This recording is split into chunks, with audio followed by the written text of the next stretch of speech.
సరే, ఈరోజు మనం మాట్లాడుకోబోయే విషయం చాలా ప్రత్యేకమైనది.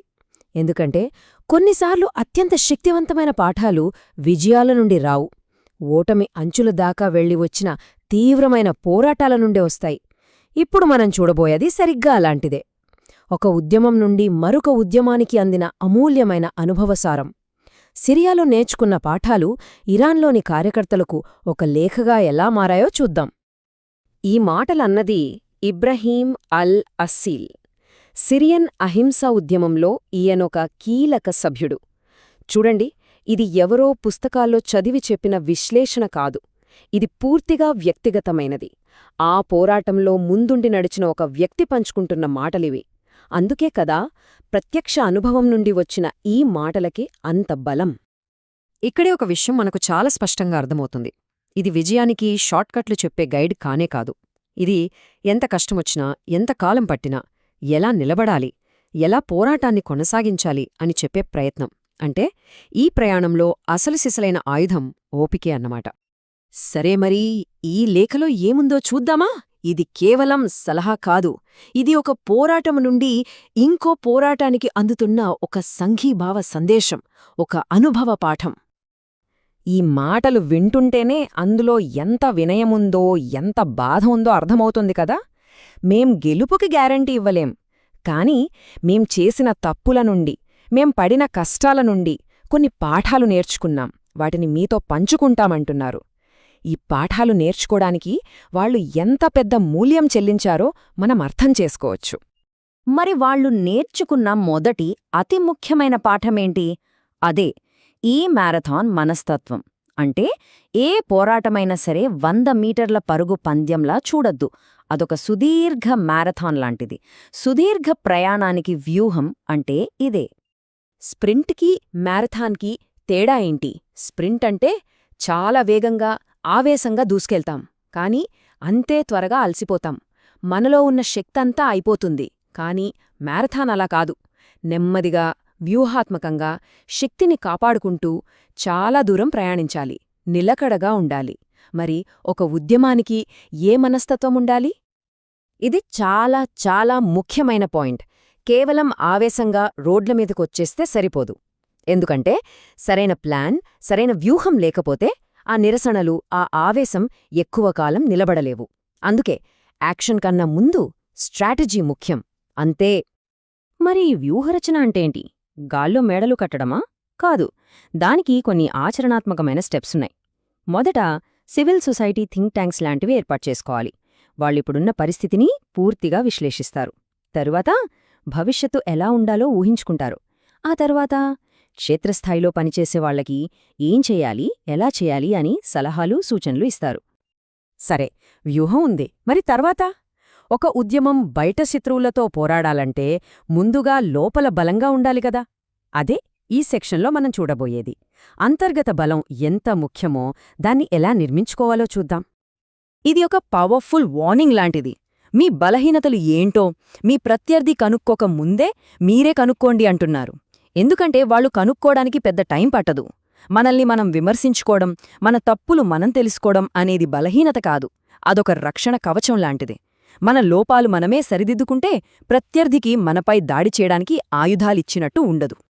మరి అంతర్గతంగా బలంగా ఉండాలంటే ఏం చెయ్యాలి? కొన్ని పద్ధతులున్నాయి.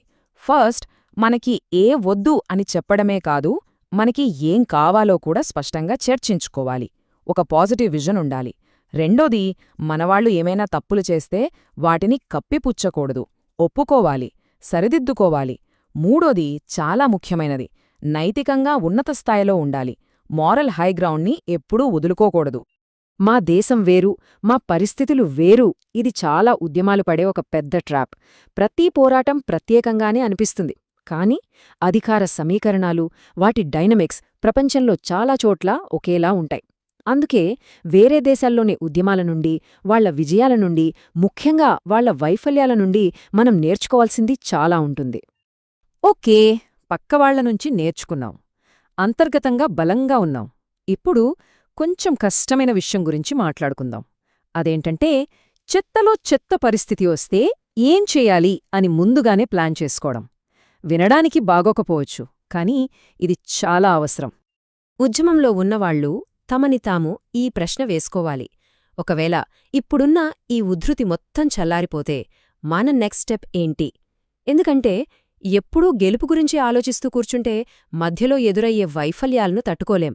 అందుకే ఒక ప్లాన్ బి రెడీగా ఉండాలి ఎప్పుడు. దీని వెనకున్న లాజిక్ సింపుల్. మనకు కనిపించని ప్రమాదాన్ని మనం ఎలా ఆపగలం? అందుకే ప్లానింగ్ చేసేటప్పుడు ఎంత నెగటివ్గా ఆలోచించగలిగితే అంత మంచిది. ఇది నిరాశ కాదు, ఇది సంసిద్ధత. ముందుగానే చెత్త సిచ్యువేషన్స్ని ఊహించుకుంటే నిజంగా అలాంటిది ఎదురైనప్పుడు మనం తట్టుకుని నిలబడగలం. ఇప్పుడు మనం మాట్లాడుకోబోయేది మరో కీలకమైన వ్యూహం. అదే గ్రే ఏరియా సందిగ్ధత. అంటే ఏంటి? ఉద్యమాలు కేవలం తమ ప్రత్యర్థుల మీదే దృష్టి పెడతాయి. కాని నిజమైన మార్పు తీసుకురావాల్సింది మధ్యలో ఉన్నవాళ్లు, మౌనంగా ఉన్న మెజారిటీ ప్రజలు. ఒకప్పుడు ప్రభుత్వానికి సపోర్ట్ చేసినవాళ్లు కూడా కావచ్చు. వాళ్లని మనవైపు తిప్పుకోవడం, వాళ్ళని కలుపుకుపోవడం చాలా ముఖ్యం. ద్వేషం పెంచడం కన్నా అందర్నీ కలుపుకుపోవడం ద్వారానే అసలైన మార్పు సాధ్యం. వ్యూహాలు, ప్లాన్స్ ఇవన్నీ ఒకెత్తు. కాని చివరికి ఒక ఉద్యమాన్ని నడిపించేది ఎవరు? ప్రజలు. అంతా ప్రజల గురించే. వాళ్లే మార్పుకు అసలైన చోదక శక్తి. ఒక ఉద్యమంలో రకరకాల పాత్రలుంటాయి. కొందరు నిరసనకారులుగా ముందుంటారు, మరికొందరు ఆలోచనాపరులుగా వ్యూహాలు రచిస్తారు. ప్రవాసులు బయటనుంచి సపోర్ట్ చేస్తారు. కళాకారులు తమ కళతో స్ఫూర్తినిస్తారు. వ్యాపారవేత్తలు ఆర్థికంగా అండగా నిలుస్తారు. అంటే ఉద్యమమంటే కేవలం రోడ్లమీదకు వచ్చేవాళ్లే కాదు, ప్రతి ఒక్కరూ తమ తమ స్థాయిలో తమకు చేతనైనంతలో భాగం కావచ్చు. అందరూ కీలకమే. ఇది చాలా ప్రాక్టికల్ పాయింట్. ప్రతి ఒక్కరూ ఒకే రకమైన రిస్క్ తీసుకోలేరు, తీసుకోకూడదు కూడా. కాబట్టి ఎవరికి వాళ్లు తీసుకోగలిగే రిస్క్ స్థాయిని బట్టి ఉద్యమంలో పాల్పంచుకునే మార్గాలను సృష్టించాలి. ఇలా చేస్తేనే ఎక్కువ మంది ఉద్యమంలో భాగమవుతారు. ఉద్యమం ఎక్కువ కాలం నిలబడుతుంది. ఆహా! ఎంత మంచి మాటలు! ఒకరి పట్ల ఒకరు దయతో ఉండండి. మీకు ఉన్నది మీరొక్కరే. ఎందుకంటే పోరాటంలో విపరీతమైన ఒత్తిడి ఉంటుంది, శత్రుత్వం ఉంటుంది. ఆ సమయంలో ఉద్యమంలో ఉన్నవాళ్లు ఒకరికొకరు అండగా నిలబడకపోతే, ఒకరినొకరు అర్థం చేసుకోకపోతే ఉద్యమం నీరసించిపోతుంది. చివరికి మిగిలేది మీరే. అందుకే మీలో మీకు సాలిడారిటీ చాలా ముఖ్యం. సరే, ఇన్ని విషయాలు మాట్లాడుకున్నాం కదా. చివరిగా ఈ సుదీర్ఘ మ్యారథాన్లో పరిగెత్తడానికి అసలైన ఇంధనం ఎక్కడుండి వస్తుంది? 2 విషయాల నుండి. 1 మానసిక ఆరోగ్యం, 2 ఆశ, మంచి భవిష్యత్తు మీద నమ్మకం. ఈ సలహాని ఎంత నొక్కి చెప్పినా తక్కువే. దయచేసి మానసిక ఆరోగ్యాన్ని జాగ్రత్తగా చూసుకోండి. చాలామంది బాధను, నొప్పిని అనుభవించడాన్ని ఒక గొప్ప త్యాగంగా భావిస్తారు. కాని అది కరెక్ట్ కాదు. పోరాటంలో మానసికారోగ్యమనేది లగ్జరీ కాదు, అది ఒక ప్రాథమిక అవసరం. మనసు ఆరోగ్యంగా లేకపోతే పోరాటం ఎలా చేస్తారు? ఈ సందర్భంగా మార్టిన్ లూథర్ కింగ్ జూనియర్ చెప్పిన ఒక గొప్ప మాట గుర్తుకొస్తోంది. మొత్తం మెట్లదారి కనిపించకపోయినా నమ్మకంతో ఆ మొదటి అడుగు వేయడం. పోరాటమంటే ఇదే. భవిష్యత్తు ఎలా ఉంటుందో తెలీదు, గెలుస్తామో లేదో తెలీదు, అయినా సరే ఒక మంచి భవిష్యత్తు వస్తుందన్న నమ్మకంతో ముందుకు సాగడమే అసలైన స్ఫూర్తి. మరి ఈ మొత్తం విశ్లేషణను ఒకే ఒక ప్రశ్నలో చెప్పాలంటే, ఒక ఉద్యమం కేవలం తన వ్యూహాన్ని మాత్రమే కాకుండా తన ఆత్మను, తన సోల్ను ఎలా కాపాడుకుంటుంది? ఎందుకంటే సుదీర్ఘ పోరాటంలో కేవలం తెలివితేటలు, ప్లాన్స్ ఉంటే సరిపోడు. మానవత్వం, ఆశ, వీటిని కూడా బ్రతికించుకోవాలి.